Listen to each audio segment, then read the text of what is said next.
AM 560, The Answer. Now, from the Signature Bank Studios,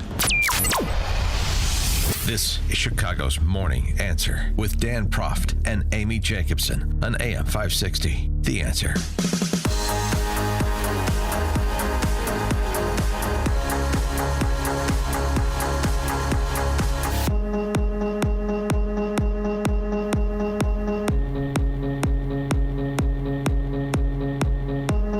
Top of the morning, Dan and Amy. Free Mahmoud Khalil. That's what Democrats on the Senate Judiciary Committee posted on X. This is a violation of Mahmoud Khalil's First Amendment rights. This is the Trump administration disappearing people for disagreeing with Trump on policy matters. That's what Connecticut Senator Chris Murphy said. A young man by the name of Mahmoud Khalil, an immigrant and a legal permanent resident of the United States, is being held right now in prison, even though no criminal charges have been filed against him.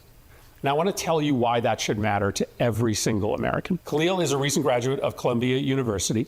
He opposed Israel's military operation in Gaza. He has deep animus toward Israel's policies and the U.S. support for those policies. He helped organize the protests over Gaza at his university last year. You can disagree with his views or his politics, but there is no evidence he has broken any law. But last weekend, Trump officials entered his apartment and took him into custody. They brought him to a detention facility in New Jersey at first, but when his family went to visit him, he wasn't there. For a while, his family and his lawyer had no idea where he was. They eventually found out that he was being held in a detention facility in Louisiana, and that's where he still is today. In dictatorships, they call this practice being disappeared. No charges, no claims of criminal behavior. The White House doesn't claim he did anything criminal. He's in jail. So it turns out that, unsurprisingly, none of that is, not much of that, I should say, is true. The substance of it is Chris Murphy gets wrong, likely on purpose, but I won't ascribe motivations. Ilya Shapiro, noting this, Ilya Shapiro, the director of constitutional studies at the Manhattan Institute, commenting on this. All the Trump administration is doing is a basic application of the law. The Immigration and Naturalization Act says people can have their visas pulled or denied for membership in or support of terrorist organizations. That goes for green cards, too, though there's more legal process that may be required. And the Homeland Security Department's spokesman has accused Khalil of leading, quote, activities aligned to Hamas, a designated terrorist organization. So that is not just voicing displeasure with the Israeli government or the American government's posture with respect to Israel. That's not what is being argued here. And Chris Murphy and the ACLU are being disingenuous in their characterizations of what is at stake here.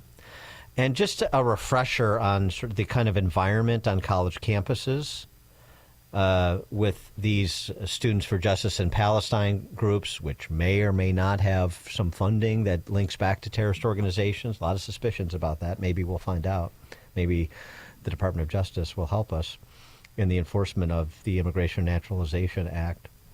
But the no-go zones for Jewish students on campus, remember famously at UCLA? Can you imagine being Jewish at one of those schools? There's a federal complaint that has been filed by Jewish students at California State Polytechnic University in Humboldt.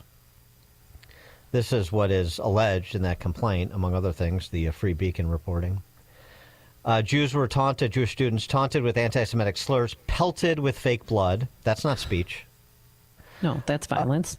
That's assault. Right. Administrator and the response from administrators at that university was to encourage Jewish students to, quote, hide their Jewish identity to avoid being targeted. Nothing like appeasing. Putting away their Stars of David, you mean, and just avoiding the no-go zones. Remember that?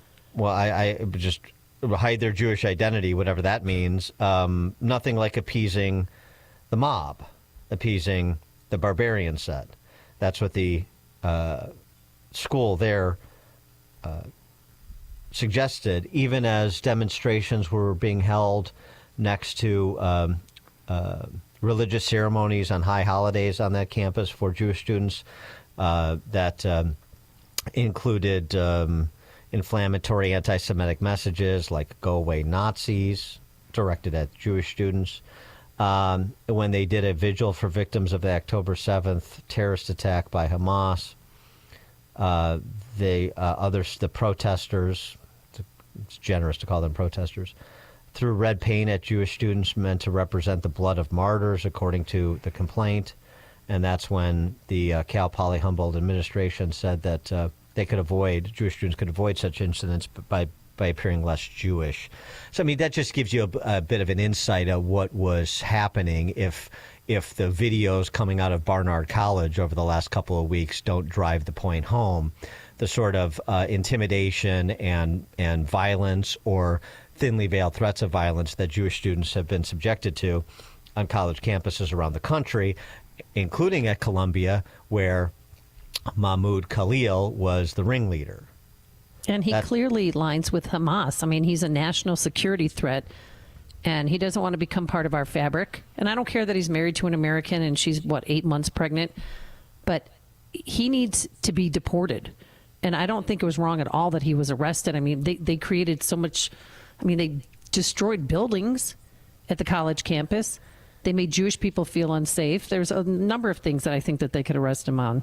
Well, the point is here that this is not a matter of impinging upon someone's free speech rights. This is not a First Amendment case, as the left would have you believe. And it's an interesting choice they're making to elevate this guy, Mahmoud Khalil, to their cause celeb.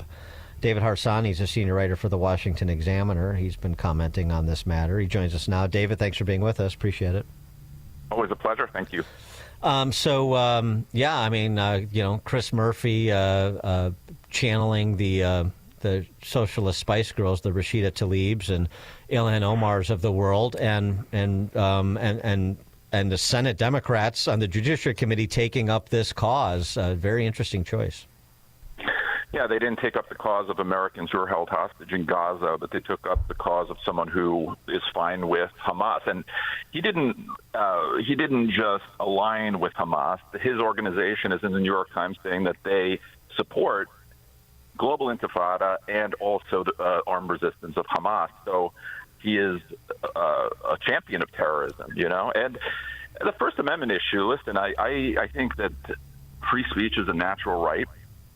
Everyone deserves to have it, and he deserves to have it in Algeria or Syria or wherever he goes, and he can speak up. Or maybe he can go to Gaza and fight on the front lines of the intifada that he supports. There's zero reason for us to import people, or fifth columnists really, who hate America. At these protests of his, they had signs up that said "Death to America." There was another press release that said that they wanted to bring down Western society. Westerners who want to bring down Western society. So we are suicidal if we import people with those beliefs. It's just suicidal. So I think the Trump administration did the right thing. That's why we have green cards. Right. He's not a citizen. We have green cards as a time where we can see if people are going to be good citizens. Yes, it's the highest level of protection for a newcomer, but we're going through due process. I don't think that due process rights have been broken. As far as I know, I'm not a lawyer, so I'm fine with all of it. But shouldn't Marco Rubio step in? I mean, the Secretary of State, he has the right to remove him, correct? I don't know what the legalities are of it. I mean, doesn't he have to go in front of an immigration judge at some point since he has a green card? Yeah. But he broke the law. I mean, he doesn't have to break the law. As you say, Chris Murphy's lying. I mean, you cannot support or espouse, or I forget how the law is written, support for a terror organization, and the Hamas is a DOJ designated terror organization. Well, and there's also something else too, because the demagoguery surrounding Trump's characterization of going after people who participated or organized illegal protests, and he said in his post on Truth Social, "No masks," quote unquote, exclamation point. Mm-hmm. And Phil Hamburger, who's a professor, law professor at Columbia, of all places, noted that this has a real basis in the law. In point of fact, the Ku Klux Klan Act of 1871, one of its provisions was to prevent people from wearing masks for the purpose of avoiding legal accountability. And this was argued under equal protection under the law. So, I mean, there's a history here where it's a different group that's doing the same thing as previous hate groups that ran afoul of constitutional laws related to equal justice. And there's nothing that this again is not a First Amendment issue because this is beyond the protection of the First Amendment. Yeah, and before COVID, I believe there are anti-masking laws in a lot of cities, maybe even states. Because why do you wear a mask? You wear a mask to intimidate people, or you wear a mask because you don't want to be identified in criminality. So we know why these people wear the keffiyehs over their face. Well, and but the point of these illegal protests, this was the basis, and this is putting the higher education, quote unquote, higher education, on notice. This was the basis to claw back $400 million in grants to Columbia University and put other colleges, including Northwestern, on notice that the same thing is going to happen to you if you go down this same path. Yeah. And maybe Qatar will make up the difference, though, since they send billions of dollars to these schools, right. And it's one of the reasons, we have this going on. No, but you're right. I mean, that's a whole other issue. But I mean, the Trump administration's targeting of higher ed, the funding that they receive from the government, so much of this quote unquote research funding and other funding channels. I mean, this is where you really start to get their attention, and maybe this is something that adjusts behavior on some of these college campuses.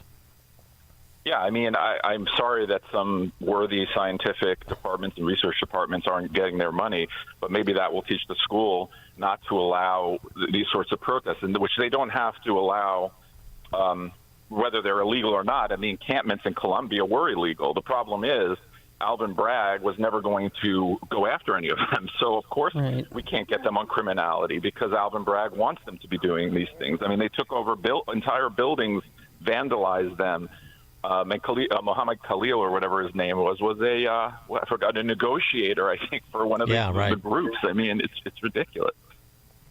The larger issue of Trump and Doge and the attempt to root out proverbial waste, fraud, and abuse, but really reduce the size and expense of government, and the Department of Education now being in the being front and center with some 1,300 employees getting their pink slips effectively, with more to come, and the expected hue and cry from the expected places. But, this is something that's really interesting, particularly with respect to some of the Never Trump set, because removing or eliminating the Department of Education and other bureaucracies has long been a staple of Republican presidential candidates and Republican candidates in general for federal office. And this is how Bill Kristol, who is one of the most outspoken Never-Trumpers, this is how he used to talk about the Department of Education back in the day. I was chief of staff at the Education Department. I had to designate the essential employees when we shut down. And we designated, I joked to Bill Bennett, who was my boss, we just say that no one at the Education Department is essential, in all honesty. Yeah, so going back to when Bill Bennett was the Education Secretary, and now it's actually happening in a material way under Trump. And are we going to see an about-face from the Bill Kristols of the world? Yeah, I mean, it's a weird thing happened when Trump became president, where a lot of people, I think it's fair to say, followed him wherever he went. I mean, if they would switch their views. But on the other side, you have the Bill Kristols of the world who abandoned all their views just because Trump, was moving forward with things that they liked before. I mean, Trump drives me crazy sometimes, but when he's with Doge and with the Department of Education, this is exactly what I've always wanted. I think the Department of Education is unconstitutional, frankly, and I'm happy. I couldn't be happier about that stuff. And the idea that these Never-Trumpers, these true conservatives, would abandon the idea of breaking down the giant administrative state and bureaucracy, which undermines our freedoms, just shows that they've lost their way, I think. Yeah. And I think with Trump derangement syndrome has spawned Musk derangement syndrome too. I think that's starting it's catching up to Trump derangement syndrome with some of these individuals who would rather see Elon Musk deported than than Mr. Khalil at Columbia. Someone noted that it would have been 5 years ago if you told us that conservatives, that liberals were burning down or, breaking Teslas, and electric vehicles and acts of terrorism. You wouldn't even understand what they were talking about. And here we are. David Harsanyi, senior writer for the Washington Examiner, WashingtonExaminer.com. David, thanks as always. Thank you. Thanks for having me. Thank you. And he joined us on our turnkey.pro answer line. There's only one radio show in Chicago talking about today's biggest stories and telling you what they really mean. That show is this one, Chicago's Morning Answer on AM 560, The Answer. Salem News Channel is America's fastest growing conservative TV network. It's an absolute crazy day. Home to the largest lineup of free speech champions anywhere.